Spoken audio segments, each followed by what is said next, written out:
Platón, filósofo ateniense del siglo IV a.C., dejó un legado que resulta apabullante a los ojos modernos, no sólo por la magnitud de su obra, sino por la trascendencia que ésta ha tenido en la historia de la humanidad. Sus diálogos fueron leídos desde épocas muy antiguas y siguen siendo hoy una lectura obligada para cualquiera. La figura de Platón, además, no se puede disociar de la de otros dos filósofos griegos, Sócrates y Aristóteles. Ellos forman una triada que constituye las bases de la filosofía occidental y, por así decirlo, del mundo en que nos movemos. Seguramente has escuchado alguna vez hablar del amor platónico, o incluso tú has utilizado esta frase. Pero, ¿has reflexionado un momento sobre ello? Siguiendo la definición del diccionario, el amor platónico es un amor ideal, es decir, un amor perfecto.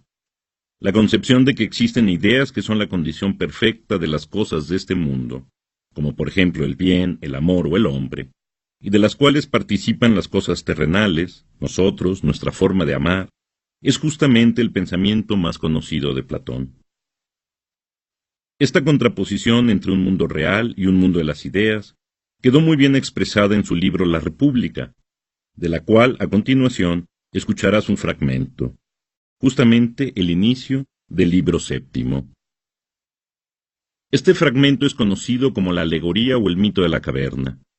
Se trata de un diálogo en el que participan Sócrates y otro personaje llamado Glaucón, y en el que se explica a través de una analogía la diferencia entre el mundo de las cosas que existen de forma perfecta, es decir, de manera eterna y verdadera, y lo que los hombres vemos en este mundo temporal.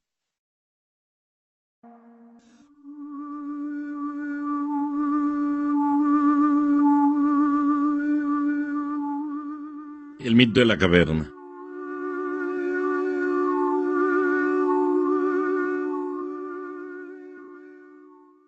Platón.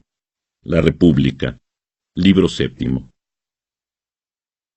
Sócrates. Después de esto le dije, mira, compara el estado actual de nuestra naturaleza, ya sea en presencia o en ausencia de la educación, con la siguiente escena. Imagina un lugar cavernoso, con una gran entrada por la que entra la luz y se extiende a lo ancho del lugar. Ahí hay unos hombres, atados de piernas y cuello desde niños, de tal modo que no pueden hacer más que estarse quietos y mirar hacia el frente, ya que no pueden mover la cabeza. Detrás de estos hombres hay un fuego que arde lejos, y entre ese fuego y los encadenados hay un espacio con una pared, como aquella que se pone en los teatros, por donde los titiriteros hacen sus espectáculos. Glauco. Bien, ya lo veo. De acuerdo. Ahora imagina que detrás de esa pared van pasando hombres que llevan todo tipo de figuras, de hombres, de animales y de otros objetos, y esas figuras sobrepasan la altura de la pared. De estos que van caminando, algunos van callados y otros van hablando. Es muy raro lo que describes, y muy raros esos hombres encadenados. Pero si son iguales a nosotros, ¿tú crees que ellos han visto otra cosa que no sea la sombra proyectada por esas figuras a la luz del fuego? ¿Han visto algo de sí o de sus compañeros? ¿Pero cómo? Si siempre han estado amarrados y con la cabeza inmóvil. ¿Y no crees que pasa igual con los objetos transportados? Efectivamente. Y si pudieran hablar unos con otros, ¿no crees que pensarían que eso que ven es lo que existe? Seguramente. Y si resonara un eco de enfrente cada vez que alguien de los que de atrás habla, ¿no crees que pensarían que es la voz de las sombras que ven? Exactamente. Por Zeus que tienes la razón. Pues entonces no cabe duda de que esos prisioneros tendrán por real las sombras de esas figuras. Naturalmente. Ahora imagina que en algún momento se les libera y se les saca de ese lugar, como debería ser por naturaleza. ¿Qué pasaría si alguno de ellos es movido a levantarse de pronto, a poner derecha la cabeza, caminar, ver la luz? ¿Qué pasaría si al hacer esto sintiera dolor y no fuera capaz de distinguir las sombras que antes veía? ¿Qué pasará cuando alguno le diga que ahora ve más cosas y no las sombras sin vida que creía ver antes? ¿Qué sucederá cuando se le muestren objetos y se le pida contestar a la pregunta de qué es cada uno de ellos? ¿No crees que estaría pasmado y atónito, y que pensaría que lo anterior es más verdadero que lo que ahora ve? Mucho más verdadero. ¿Y qué pasaría si se le mostrara a los ojos la luz misma? ¿Acaso no sentiría dolor y escaparía para volver a ver esas sombras que sí puede contemplar? Creería probablemente que esas sombras son más claras y más nítidas que lo que ahora se le muestra, ¿no crees? Así es. Ahora imagina que lo sacaran a la fuerza de esa cueva, por la alta y escarpada subida hasta llegar a la luz del sol. ¿No crees que quedaría hastiado y molesto de tanta luz en sus ojos? ¿Crees tú que sería capaz de ver y distinguir las cosas que ahora vemos y creemos que son verdaderas? En ese momento no sería capaz de hacerlo. Necesitaría tiempo para poder ver lo que hay arriba. Primero podría ver las sombras, luego las figuras de los hombres, luego imágenes reflejadas en agua, y luego las figuras mismas. Ya después podría ver más fácilmente las cosas del cielo, y el cielo mismo por las noches. Podría fijar su mirada en la luz de la luna y las estrellas.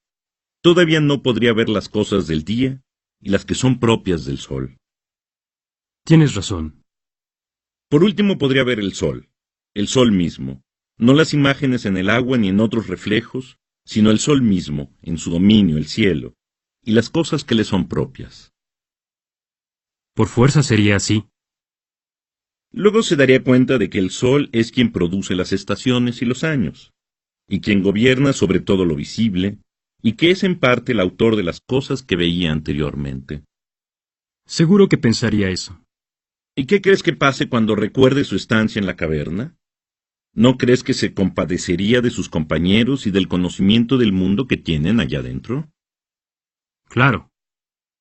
Imagina que entre estos hombres de la caverna hubiera honores, o premios a aquellos que pudieran ver mejor las imágenes, decir de qué se trataban, recordar su orden, e incluso profetizar según el orden y las formas que pasaban.